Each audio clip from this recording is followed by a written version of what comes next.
देखिए बच्चों, आज हम बात कर रहे हैं PP board class 10th। Subject हमारा साइंस है, चैप्टर जो है 6 वाला है। अब इसमें हम बात करेंगे कुछ मोस्ट इंपॉर्टेंट क्वेश्चन पे। से पहला क्वेश्चन कर रहा है ब्रिक के प्रमुख कार्य लिखिए। तो यहाँ पे ब्रिक कर रहा है, ब्रिक के प्रमुख कार्य भी बोल सकता है, ब्रिक के कुछ सिद्धांत बताइए, ब्रिक के क्या काम होते हैं, ऐसे करके कई सारे क्वेश्चन आपको पूछेगा जो सिर्फ आपसे ब्रिक से रिलेटेड होगा। तो इसमें आप 4 काम बता सकते हो उसको।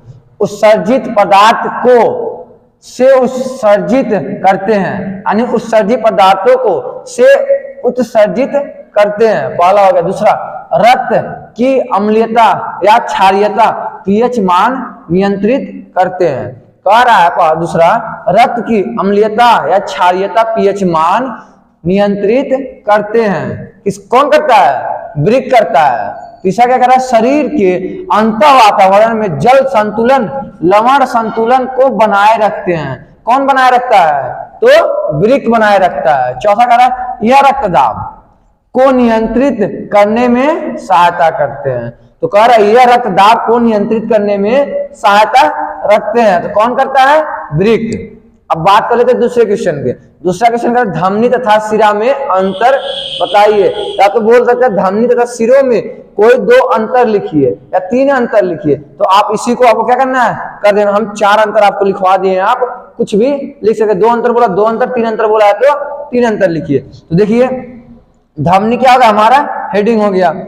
उसके बाद हेडिंग में बोलेंगे पहले धमनी में कि पहला यह रक्त को हृदय से अंगों तक लाती है। क्या कर रहा है? यह रक्त को हृदय से अंगों तक लाती है। सेम इसी का उल्टा सिराएं में हो जाएगा। यह रक्त को अंगों से हृदय तक लाती है। इसमें हृदय से अंगों तक लाती है और सिराओं में क्या होगा? अंगों से हृदय तक लाती है। अब दूसरा, इनमें शुद्ध रक्त बहता है। क्या कर रहा है? इनमें शुद्ध रक्त बहता है। और सिराएं में क्या होगा? इनमें अशुद्ध रक्त बहता है। सेम आपको उल्टा, इसमें कोई बहुत बड़ी चीज नहीं याद करना, सिर्फ उल्टा आपको कर देना। इनमें बोला शुद्ध तो उसमें अशुद्ध। अब फिर कह रहा है धमनी। तीसरे की बात करें, धमनियों की भित्ति मोटी होती है। क्या कर रहा है? धमनियों की भित्ति मोटी होती है। तो इसमें क्या है? सिराओं की भित्ति अपेक्षाकृत पतली होती है। या तो हम ये भी लिख सकते हैं सिराओं की भित्ति पतली होती है।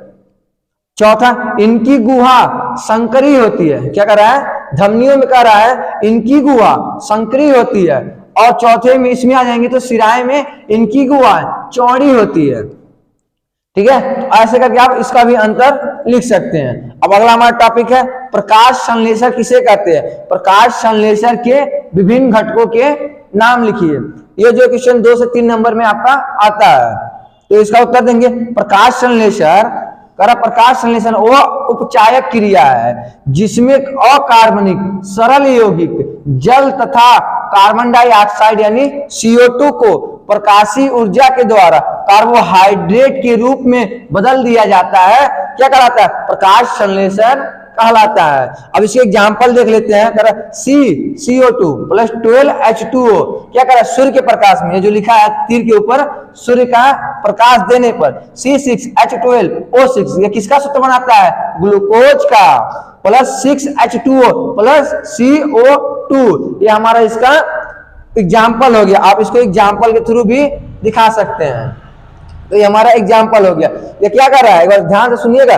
प्रकाश संश्लेषण वो उपचायक क्रिया है जिसमें अकार्बनिक सरल यौगिक जल तथा कार्बन डाइऑक्साइड को प्रकाशीय ऊर्जा के द्वारा कार्बोहाइड्रेट के रूप में बदल दिया जाता है। इतना लिख के आप एग्जाम्पल लिख दीजिए। C6O2 प्लस 12H2O सूर्य का प्रकाश देने पर C6H12O6 क्या बनाता है? ग्लूकोज। प्लस एक्स्ट्रा क्या बना रहा है? CH2O plus CO2।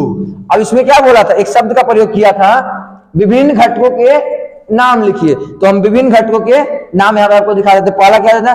Carbon dioxide यानी CO2। दूसरा H2O यानी हाइड्रोजन यानी जल को जिसको बोलते। तीसरा क्या होता है? सूर्य के प्रकाश द्वारा। और चौथा भी हम बता सकते हैं क्लोरोफिल। तो ऐसे करके आप सारे क्वेश्चन को कर लीजिए। अभी इसमें कुछ क्वेश्चन और मोस्ट इंपॉर्टेंट क्वेश्चन बचे हैं जो हमारे वीडियो के पार्ट 2 में आपको देखने को मिल जाएंगे। जितने भी हमारे द्वारा बताए जा रहे हैं सारे क्वेश्चन क्या हैं?